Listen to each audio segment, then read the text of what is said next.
So saya tengok ada 3 prinsip asas yang kita akan boleh kaitkan dengan kementerian ini.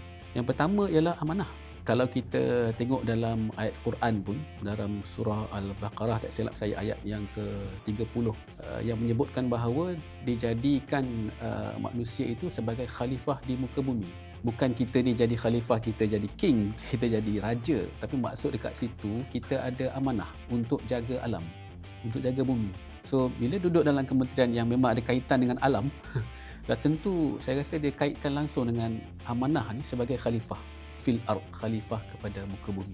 Itu pertama. Yang kedua ialah kepentingan untuk kita ada mizan, ataupun dalam bahasa bahasa khas kita adalah keseimbangan, balance.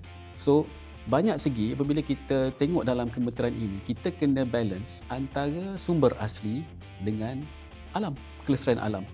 Jadi kita nak ada kemampanan supaya kita ada hutan, kita ada udara yang baik, kurang karbon sebagainya. Tapi kita juga ada lombong, kita ada bahan-bahan mentah negara yang sangat bernilai tinggi, ekonomi, penting untuk ekonomi.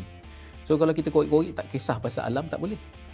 Jadi mesti ada keseimbangan antara kedua-dua ni supaya kita boleh menjalankan tugas tadi, tanggungjawab sebagai khalifah di muka bumi. Prinsip yang ketiga ialah tentang maslahah. Maksudnya dalam konteks ini terutamanya lah, kalau kita tak ambil kira masalah umum, kita tak ambil kira masalah umum, kita cuma fikir pasal kepentingan kita sahaja, hancurlah dunia ni, hancurlah negara, hancurlah hutan. Sebab apa? Kita tak ambil kira pasal masalah umum, termasuk juga masalah hidupan liar, haiwan, alam, bukan saja insan. Antara perkara penting kita sebut tentang kelestarian alam ini yang berkaitan dengan isu rakyat, agenda rakyat, ialah isu banjir kilat, isu kualiti alam sekitar kita, keselamatan air, keselamatan awam, keselamatan haiwan, perhilitan dan sebagainya yang ada kaitan dengan kementerian ini. Walaupun kalau dalam konteks banjir ni, dia sebenarnya di bawah kementerian lain. Dia di bawah Kementerian Peralihan Tenaga dan Air, Petra.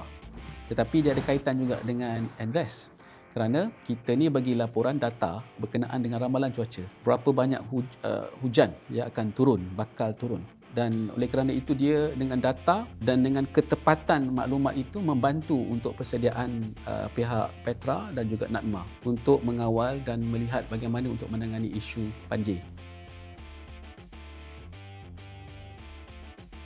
Selain daripada itu, aspek tentang perkara utama yang berkaitan juga dengan sumber asli, terutamanya tentang REE, ya, bahan nadir bumi.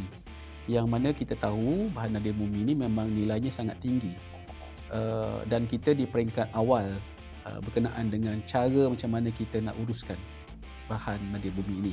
Sebab itu antara perkara yang ditekankan dalam 100 hari ini juga ialah wajar ada rang undang-undang perubahan iklim negara yang disingkatkan sebagai RUPIN, dan juga ada sebuah badan yang mengawal selia, yang jadi penguatkuasa mengawal selia untuk rang undang-undang ini yang dinamakan sebagai iklim.